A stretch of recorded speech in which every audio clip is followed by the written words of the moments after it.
అసలు మొత్తం అపోజ్ చేయాల్సినటువంటి అవసరం ఉంది. ఇది సరైనటువంటిది కాదు.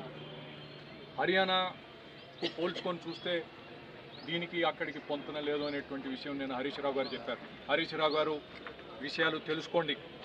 ఇంతకు ముందు కొందరు నిపుణులు చెప్పినప్పుడు తలూపి సరే అని చెప్పి చివరికి ముఖ్యమంత్రి గారి ఒత్తిడికి లోనై మీరు ఏమి చేయలేనటువంటి పరిస్థితుల్లో ఈరోజు రైతులపై ఈ రకమైనటువంటి అత్యాచారం పోలీసు ద్వారా ఈ రకమైనటువంటి దౌర్జన్యం చేస్తూ ప్రజలను భయభ్రాంతులకు గురి చేస్తూ ఈ భూములు తీసుకోవాలనేటువంటి కార్యక్రమం ఏదైతే చేస్తున్నారో దీనిపైన తీవ్రమైనటువంటి నిరసన, అసలు భూసేకరణ అవసరం లేదని చెప్పి మేము స్పష్టంగా చేస్తున్నాను.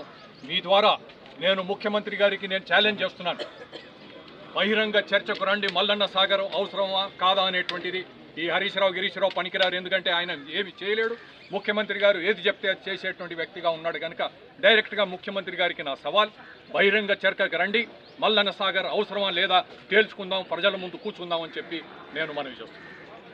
అఖిలపక్షం ఆధ్వర్యంలో సమావేశం ఏర్పాటు చేసి